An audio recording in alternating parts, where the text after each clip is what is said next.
está ingresando en una zona de alta peligrosidad. Usted está ingresando en una zona de alta peligrosidad.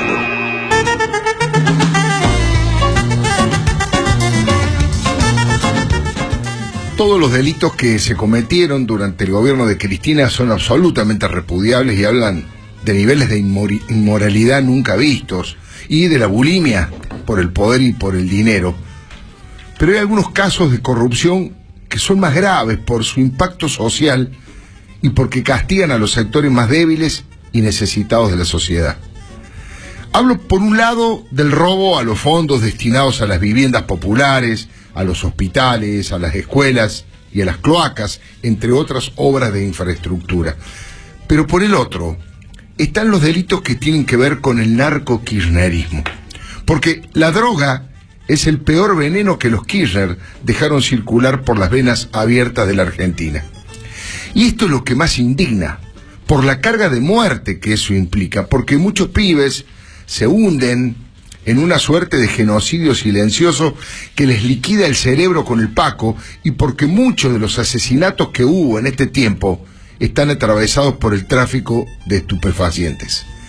El triple crimen de General Rodríguez es el caso más famoso, pero no es el único. Es el que muestra este caso con mayor claridad el entramado repugnante entre los funcionarios del gobierno anterior y los integrantes de los cárteles de la droga. Anoche, un personaje nefasto como Ibar Esteban Pérez Corradi hizo acusaciones que hacen correr frío por la espalda. Dijo que la estafa de Fedrina era un negocio de Ricardo Echegaray como parte de otros contrabandos y que Aníbal Fernández fue parte de ese mecanismo delictivo. El narco detenido confesó que le pagaba $750.000 por mes a la gente de Aníbal. ¿Escuchó bien la dimensión del daño que le hicieron a nuestro país estos mafiosos? ¿Cuánto tiene que robar Pérez Corradi para pagar $750.000 mensuales de protección? Para cuidarlo le dieron, entre otras cosas, 3 documentos, 3 DNI en blanco. Estas declaraciones de quien está acusado de ser el autor intelectual del triple asesinato de Forza, Ferrón y Vina va en línea con lo que reveló Martín Lanata, preso por ser el autor material de esos crímenes. Lanata dijo hace una semana que él recaudaba dinero para Aníbal Fernández, uno de los tipos más ricos de la provincia, que a su vez recaudaba para Cristina. Terrible, ¿no? Demoledor.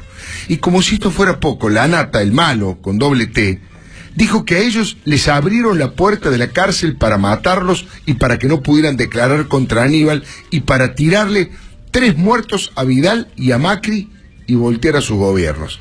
Empezaron temprano los muchachos golpistas que quieren volver, ¿no? ¿Se da cuenta por qué le digo que todos los casos de corrupción son absolutamente despreciables, pero los que tienen que ver con la droga son además los que más muertes siembran? Pérez Corradi anoche, en La Cornisa, le dijo a Luis Majul que la plata para la campaña Cristina 2007 venía de parte de Venezuela. Hay que recordar que los integrantes de la mafia de las droguerías y los medicamentos aportaron dinero a cara descubierta. A tanto llegó la impunidad y la soberbia. Pero los tesoreros formales, los que juntaban ese dinero pero robaban para la corona, ahora están en el banquillo de los acusados. Es tan grave e inquietante todo esto que Pérez Corradi se autoincriminó porque confesó haber trabajado para Mohamed Khalife en la Triple Frontera, quien parte de sus ganancias millonarias las aportaba a la organización terrorista Hezbollah. Los narcos tienen varias características. Una de ellas es que siempre se vinculan con organizaciones delictivas de todo tipo. Terroristas como la FARC fueron el ejemplo de la mezcla de ideología con falopa, del cruce bizarro entre el Che y el Chapo Guzmán, entre la patria liberada y las zonas liberadas, entre las células de combatientes y los cárteles de sicarios. Es increíble, pero mientras muchos argentinos estaban entretenidos con el consumismo fácil, se fue construyendo una verdadera narcocracia acá. Los narcos consolidaron su instalación en la Argentina en estos últimos 12 años. No lograron el objetivo final de armar un gobierno paralelo, pero estuvieron a punto de empujarnos al abismo de lo que fue Colombia o México. Dice bien Macri cuando responsabiliza a los Kirchner de este drama, ya sea por inacción, incapacidad o complicidad. Desde Néstor para acá hubo una docena de años en los que se abrieron las puertas y ventanas a los delitos más crueles del crimen organizado para el tráfico de drogas. Por eso es tan grave todo lo que está pasando, por eso hay que dinamitar las complicidades de la política, la justicia y toda la fuerza de seguridad, invertir en tecnología de última generación, capacitar con los mejores a nuestros uniformados y meter presos a todos los que facilitaron y siguen facilitando la infiltración de los carteles mexicanos y colombianos en nuestro bendito país. Solo en el 2007 los pistoleros entraron de contrabando la friolera de 20.000 kilos de efedrina. Le doy algunas cifras para que se entienda la magnitud de la corrupción. En México la efedrina está prohibida porque se utiliza para fabricar drogas sintéticas como el éxtasis. Por lo tanto vale fortunas. Argentina en promedio importaba 1.200 kilos por año para uso medicinal. De pronto pasaron a 20.000 kilos. Compraban un kilo a $100, escuche bien, compraban un kilo a $100 y lo vendían a $10.000. ¿Se da cuenta? Lo importaban y enseguida lo exportaban a México de contrabando y ganaban cataratas de dólares. Dicen que el negocio movió más de $500 millones. Néstor, ¿no se enteró de nada raro? ¿Nada le llamó la atención? Cristina, ¿no sospechó de los aportes que recibió para la campaña electoral? Ya le dije varias veces que uno de los asesinados, Damián Ferrón, aportó 400.000 pesos a la campaña de Cristina. Es un dinero, 400.000 pesos de hace 9 años, además. ¿Quiénes fueron entonces nuestros patrones del mal? Hasta el Papa Francisco se dio cuenta y lo dijo con todas las letras, por eso lo puso a Aníbal en la mira. Parece mentira, pero es cierto. La presidenta Cristina Fernández de Kirchner, hay que ir a los archivos, no dijo ni dice una sola palabra sobre el problema más grave que tenemos, que es el narcotráfico. Nadie desconoce que el desembarco narco en Argentina necesita la complicidad del Poder Ejecutivo, Legislativo y Judicial y también de las fuerzas de seguridad.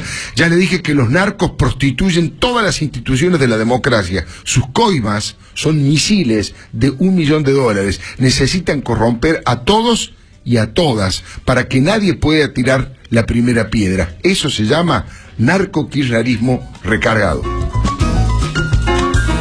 Le doy mi palabra con Alfredo Leuco por Mitre.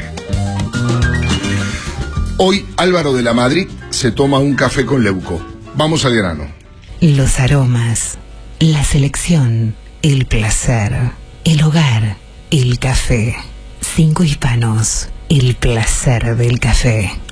Álvaro de la Madrid es dirigente de la UCR, del radicalismo, es abogado, escritor, autor de La década enterrada. De la Madrid, muy buenas tardes, Alfredo Leuco, lo saluda en Radio Mitre, ¿cómo le va? Buenas tardes, Alfredo, un gusto. Bueno, lo estoy convocando porque usted ha trabajado mucho, ha escrito mucho, ha dicho mucho sobre algunas de las cosas que conversábamos en la columna, que planteábamos en esta columna editorial y que anoche el propio Ibar, Esteban Pérez Corradi, confirmaba. Le quería pedir su opinión, una mirada, un comentario sobre esto, atento a la información y el conocimiento que tiene del tema de la Madrid. Bueno, lo escuchaba, Alfredo, y la verdad que lo que decía en la columna es lo que penosamente viene pasando en la Argentina desde el 2003. Pero además todos estos episodios posteriores a la denuncia que realicé en febrero y que lo charlamos en otra entrevista contra la expresidente por lavado de dinero, contrabando, narcotráfico y enriquecimiento ilícito como un delito derivado de todos esos. En ese momento, en febrero, Alfredo, todavía no estaba detenido Lázaro Báez, no había confesado Fariña, no había pasado lo de López, no había pasado lo del Chueco en el norte, por supuesto que no lo habían extraditado de Paraguay a Pérez Corradi. Hablar de contrabando y de narcotráfico, estoy hablando hace 6 meses, parecía que era algo que no tenía nada que ver. Los medios no hablaron demasiado de la denuncia, pero uno lo entiende también por la gravedad de la misma.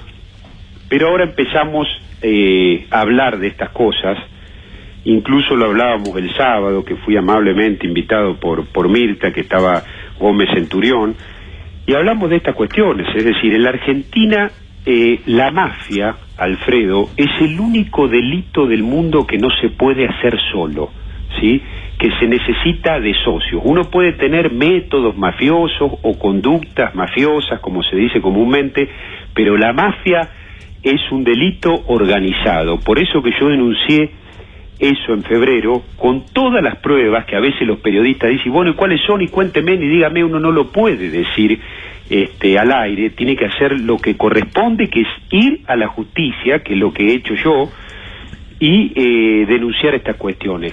La corrupción en la Argentina, que tibiamente estamos empezando a investigar y que todos los argentinos ya se han noticiado, es recién la corrupción que se ha dado fronteras adentro y que tiene que ver con la obra pública, con los subsidios. Pero no podemos desenfocar en la mega corrupción, en la real, en la que tiene que ver con el AMPA, en la que tiene que ver con los vínculos y nexos internacionales, que tiene que ver con Venezuela. Yo hablaba en esa denuncia de Venezuela, del contrabando, de un trípode: Kirchner, Chávez, FARC, narcotráfico, contrabando y terrorismo. Esto parece muy duro, y a veces cuando uno dice estas cosas, la gente, como no quiere escuchar malas noticias, desatiende las cuestiones, como si el asombro o la negativa frente a una situación cambiara los hechos, ¿no? Y bueno, el narcotráfico ha sido como una bomba atómica silenciosa que ha caído en la Argentina. Hay cocinas de cocaína, hay bandas de colombianos instalados, que incluso se le han proporcionado cobertura política para lavar cifras importantísimas de dinero. Y Argentina es un país exportador de droga a Europa. La droga que sale de Latinoamérica, la droga, podríamos decir, más pura, de mejor valor, las de la FARC, como dijeron los sobrinos de Maduro, que fueron detenidos en Centroamérica, que dijeron la droga era de la FARC porque era de máxima calidad. Esa droga sale a Europa por la Argentina. Y esto lo tenemos que decir porque en el libro, Alfredo, que vos lo citabas, yo hablo de la narcoagenda en un capítulo como un tema que lo tenemos que empezar a tratar seriamente, porque es delicadísima la situación que está viviendo la Argentina, con mafias enquistadas que incluso acechan la gobernabilidad con tal de seguir llevando adelante sus negocios. Estaba pensando, estamos hablando con Álvaro de la Madrid, ha escrito, ha opinado, ha hecho denuncias sobre este tema que cada tanto explota con fuerza. En este caso lo actualiza declaraciones de Ibar Pérez Corradi.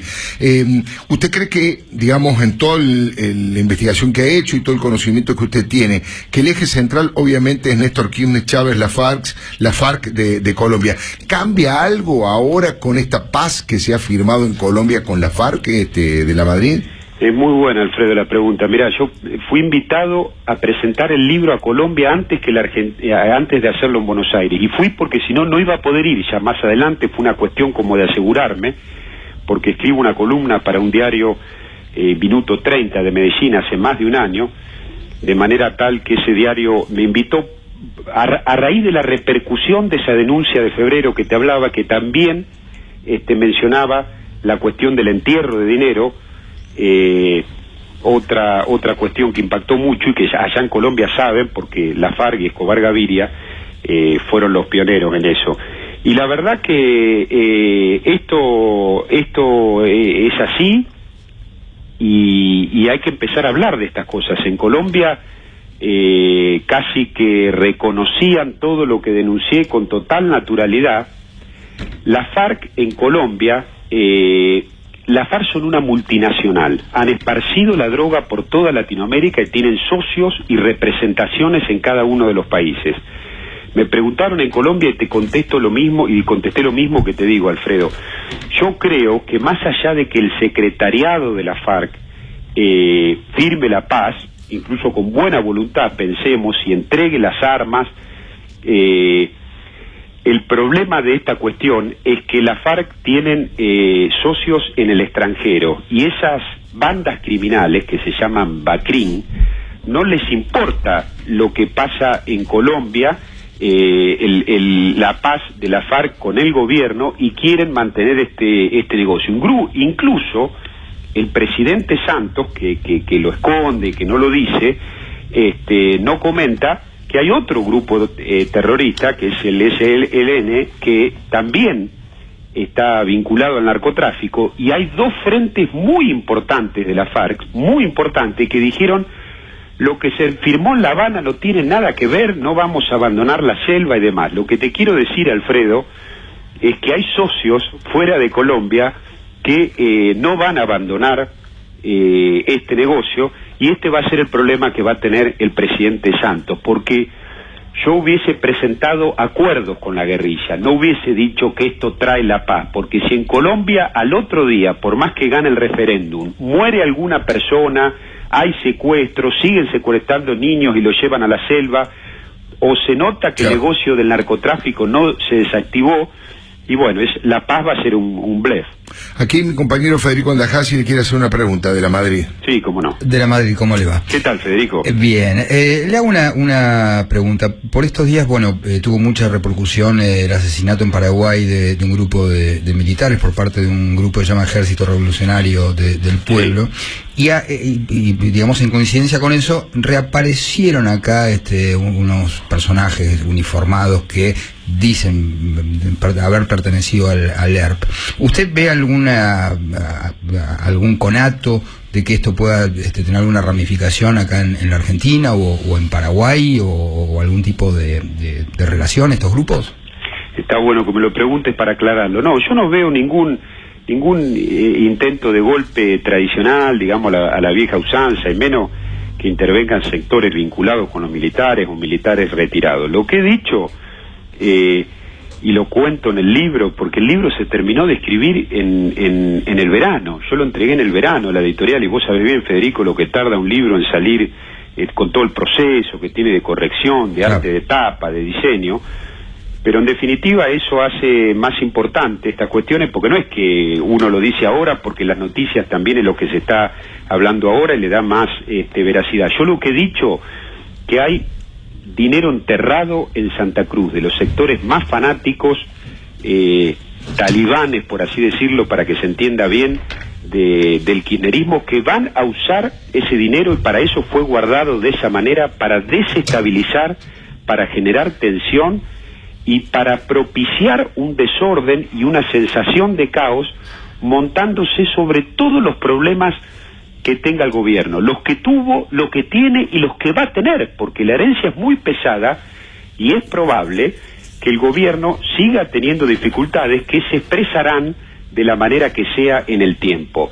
El deseo de ese sector es el de volver al poder, y saben que para volver al poder necesitan que al presidente Macri le vaya muy mal, que el PJ siga dividido sin saber quién es su líder, y por supuesto, lo más importante de todo, que la expresidente no vaya presa, porque como ha expresado, la marcha de la resistencia, sí, porque la palabra resistencia es contra dictaduras, contra gobiernos totalitarios, en búsqueda de la libertad, de cuestiones que son dignas. Esta resistencia es la resistencia a ir presos, nada más. De la Madrid ha sido muy amable. Muchísimas gracias por estas reflexiones para Radio Mitre. Muchísimas gracias por llamarme. Un saludo grande. Café 5 Hispanos, un emprendimiento familiar, origen de la tradición